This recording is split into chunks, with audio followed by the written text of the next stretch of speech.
Friends, welcome to Kannan info Tamil. நம்ம இன்னைக்கு என்ன டாபிக் பார்க்க போறோம் அப்படின்னா, ரெண்டு முக்கியமான டிஃபென்ஸ் அப்டேட் இந்த வீடியோல பார்க்க போறோம். முதல் டிஃபென்ஸ் அப்டேட், இந்தியா MRFA திட்டத்தின் கீழ் 114 ஃபைட்டர் ஜெட் விமானங்களை இந்திய விமானப்படைக்கு வாங்குவதற்கு திட்டமிட்டிருக்காங்க. இந்த ப்ராஜெக்டை கைப்பற்றுவதற்கு பிரான்ஸ் மற்றும் அமெரிக்காவுக்கு இடையே கடுமையான போட்டி நிலவி வருது. MRFA திட்டத்தை கைப்பற்றுவதற்கு இரண்டு நாடுகளும் சில முக்கியமான நகர்வுகளை பண்ணி வந்துகிட்டு இருக்காங்க. அது என்ன நகர்வுகள், இந்தியாவுக்கு எந்த விதத்துல அது பயனளிக்கும் அப்படிங்கிறது குறித்து பார்க்கலாம். அடுத்து, தேஜஸ் MK2 மற்றும் AMCA போர் விமானத்துல பயன்படுத்துவதற்கு தேவையான இன்ஜினை இந்தியாவிலே தயாரிப்பதற்கு ஒரு அமெரிக்க நிறுவனத்துடன் சில மாதங்களுக்கு முன்பு இந்தியா ஒரு ஒப்பந்தத்துல கையெழுத்திட்டாங்க. ஆனா அமெரிக்க அரசாங்கம் இன்னும் விமான இன்ஜினை இந்தியாவில் தயாரிப்பதற்கான ஒப்புதலை கொடுக்காமல் காலம் தாழ்த்தி வந்துகிட்டு இருக்காங்க. இதற்கு காரணம், விமான இன்ஜின் தயாரிப்புல இந்தியா தன்னிறைவை அடைந்து விடக்கூடாது அப்படின்னு அமெரிக்கா நினைப்பதா சில டிஃபென்ஸ் எக்ஸ்பர்ட் சொல்றாங்க. எதற்காக அமெரிக்கா காலம் தாழ்த்தி வர்றாங்க, இந்தியா எப்படி இந்த விஷயங்களை ஹேண்டில் செய்யணும் அப்படிங்கிறது குறித்து பார்க்கலாம். இரண்டாவது update, India bay of Bengal கடல் பகுதியில கிட்டத்தட்ட 1600 கிலோமீட்டர் நீளத்துக்கு நோட்டம் இஷ்யூ பண்ணிருக்காங்க.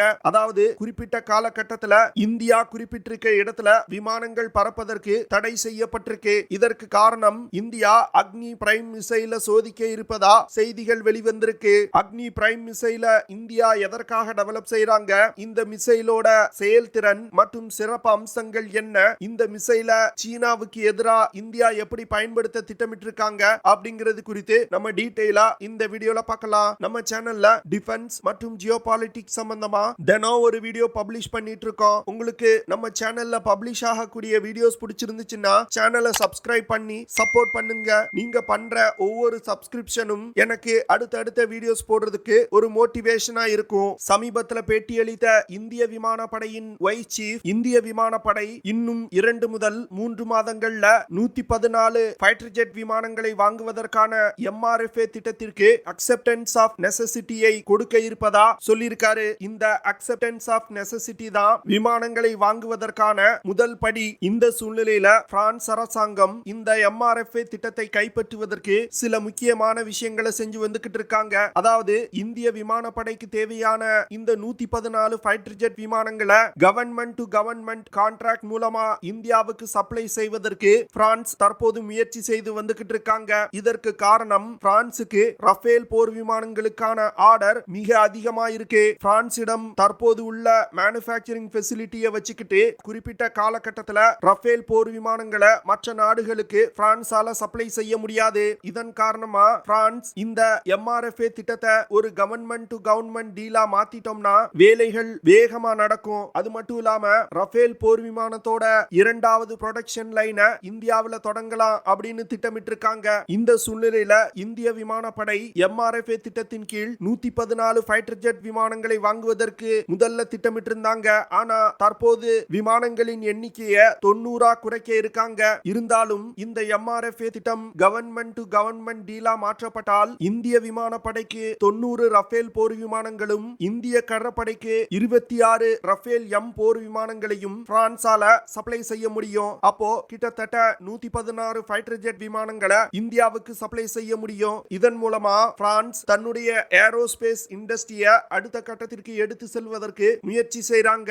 இந்த சூழ்நிலையில அமெரிக்காவும் MRFA திட்டத்தை கைப்பற்றுவதற்கு பிரான்ஸ் போன்றே முயற்சி செய்து வந்துகிட்டு இருக்காங்க. அதாவது, அமெரிக்க அரசாங்கமும் MRFA திட்டத்தை ஒரு கவர்மெண்ட் டு கவர்மெண்ட் டீலா மாற்றுவதற்கு முயற்சி செய்து வந்துகிட்டு இருக்காங்க. அது மட்டும் இல்லாம அமெரிக்கா தன்னுடைய 5th generation fighter jet விமானமான F-35A விமானத்தை இந்தியாவுக்கு ஆஃபர் செஞ்சிருக்காங்க. சமீபத்துல கூட அமெரிக்க பாராளுமன்றம் F-35A விமானத்தை இந்தியாவுக்கு விற்பனை செய்வதற்கு ஒப்புதல் கொடுத்திருக்காங்க. அது மட்டும் இல்லாம சமீபத்துல நடந்த ஏரோ இந்தியா 2023 நிகழ்ச்சியில அமெரிக்கா தன்னுடைய F-35A stealth 5th generation fighter jet விமானங்களை காட்சிப்படுத்தி இருந்தாங்க.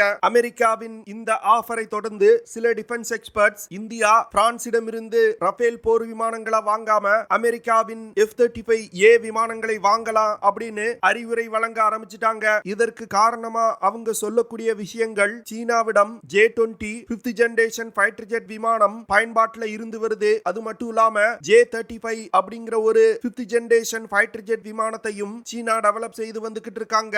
வரும் காலத்துல பாகிஸ்தான் சீனாவின் J-20 இல்லனா துருக்கி நாட்டின் TFX 5th generation fighter jet விமானங்களை வாங்கி தன்னுடைய விமானப்படையில் இணைப்பதற்கு அதிக வாய்ப்பு இருக்கு. இதனால இந்தியா அமெரிக்காவின் இந்த ஆஃபரை ஏற்றுக்கொள்ளலாம் அப்படின்னு சொல்றாங்க. இந்த சூழ்நிலையில தான் இந்தியா ஃபைட்டர் ஜெட் விமான தொழில்நுட்பத்துல தன்னிறைவை எட்டிவிடக் கூடாது அப்படின்னு சில மேற்கத்திய நாடுகளும் அமெரிக்காவும் இணைந்து சில காரியங்களை செய்து வந்து கொண்டிருப்பதா சொல்லப்படுது. அதாவது ஆகஸ்ட் 2021 HAL நிறுவனம் அமெரிக்காவின் ஜெனரல் எலக்ட்ரிக் நிறுவனத்துடன் கிட்டத்தட்ட 5375 கோடி ரூபாய்க்கான ஒரு ஒப்பந்தத்தை கையெழுத்திட்டாங்க. இந்த ஒப்பந்தத்தின் மூலமா 99 F404 GE IN-20 அப்படிங்கிற இன்ஜினை தேஜஸ் விமானங்களுக்காக இந்தியா வாங்க போறாங்க. இந்த சூழ்நிலையில HAL தலைவர் ஆர் மாதவன் சமீபத்துல ஒரு பேட்டி கொடுத்திருந்தாரு. அந்த பேட்டியில GE நிறுவனத்துடனான ஒப்பந்தத்தை எக்ஸ்டெண்ட் செய்து இந்தியால GE F414 இன்ஜினை தயாரிப்பதற்கு திட்டமிட்டிருக்கதா அவர் சொல்லியிருந்தாரு. இந்த இன்ஜின்கள் LCA தேஜஸ் MK2 மற்றும் இந்தியாவின் 5th ஜெனரேஷன் ஃபைட்டர் ஜெட் விமானமான AMCA போர் விமானத்துல இந்தியா திட்டமிட்டிருக்காங்க.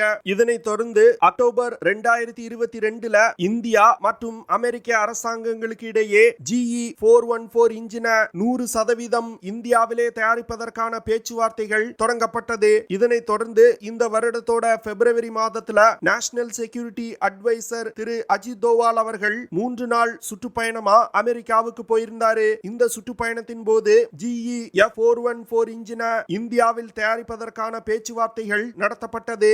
ஆனா தற்போது வரைக்கும் அமெரிக்காவின் பைடன் அரசாங்கம் GE F414 இன்ஜினை இந்தியாவில் தயாரிப்பதற்கான ஒப்புதலை கொடுக்கல.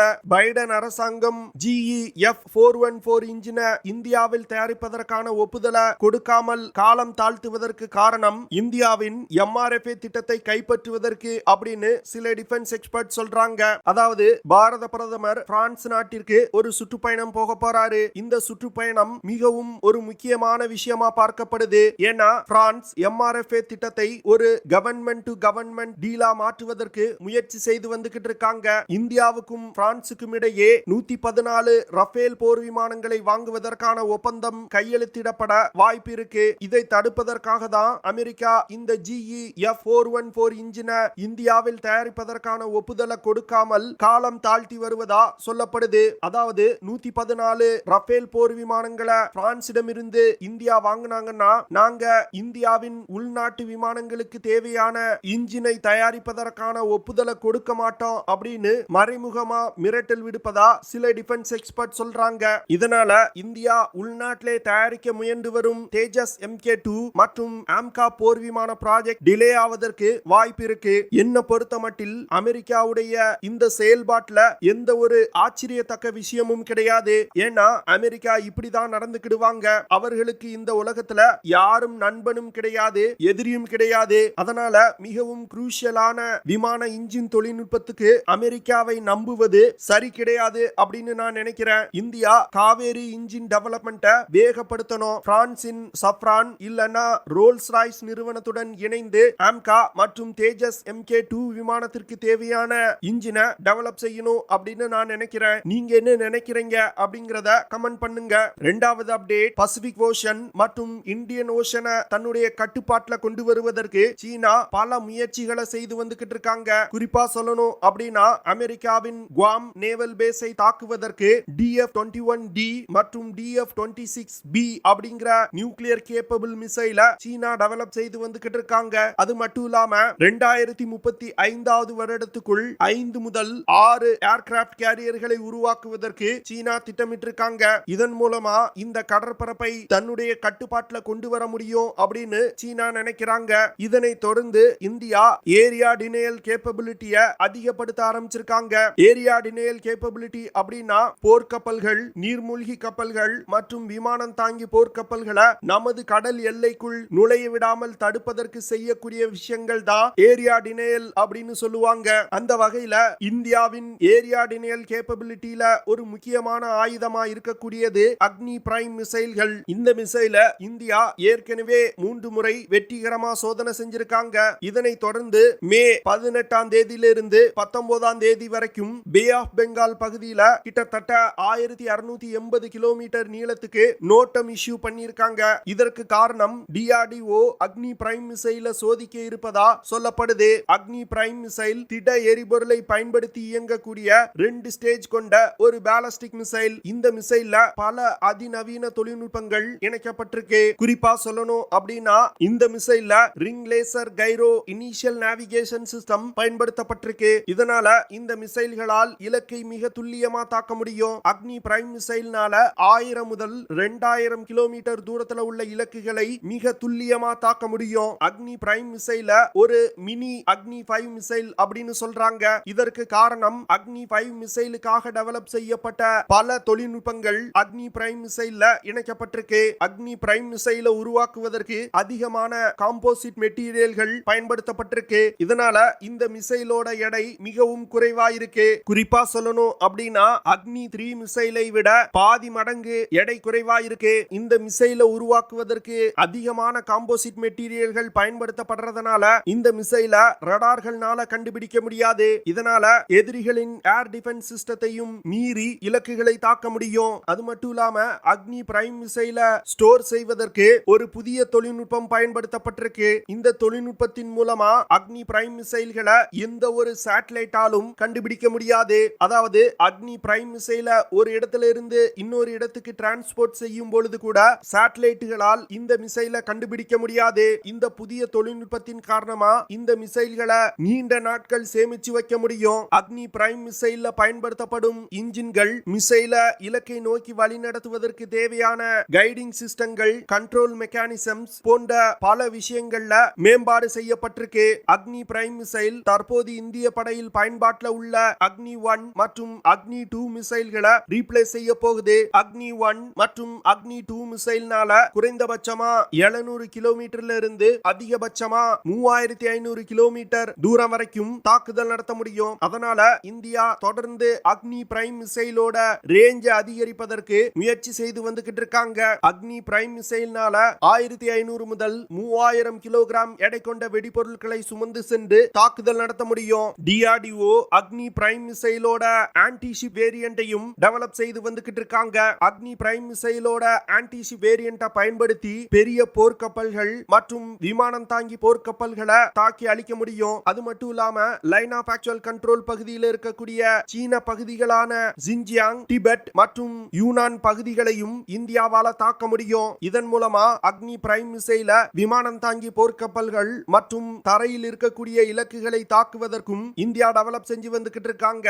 இந்த மிசைல்கள் மற்றும் வெற்றிகரமா டெவலப் செய்யப்பட்டு இந்திய படையில் இணைக்கப்பட்டால் சீன விமானம் தாங்கி போர்க்கப்பல்களுக்கு ஒரு மிகப்பெரிய அச்சுறுத்தலா இருக்கும். சீன விமானம் தாங்கி போர்க்கப்பல்கள் இந்திய பகுதிக்குள் நுழைவதற்கு யோசனை செய்வாங்க. ஓகே ஃப்ரெண்ட்ஸ், நம்ம வீடியோவோட நிறைவு பகுதிக்கு வந்துட்டோம். இதெல்லாம் தான் நான் உங்ககிட்ட ஷேர் பண்ணணும் அப்படின்னு நினைச்ச விஷயங்கள். ஐ ஹோப் நான் ஷேர் பண்ண விஷயங்கள் உங்களுக்கு பிடிச்சிருக்கும்னு நினைக்கிறேன். அப்படி பிடிச்சிருந்துச்சுன்னா ஷேர் பண்ணுங்க, லைக் பண்ணுங்க, கமெண்ட் பண்ணுங்க. மறக்காம நம்ம சேனலுக்கு சப்ஸ்கிரைப் பண்ணுங்க. அப்படியே அந்த பெல் நோட்டிபிகேஷனை கிளிக் பண்ணி ஆல்ங்கிற ஆப்ஷனை எனேபிள் பண்ணிக்கங்க. See you in the next video. Jai Hind.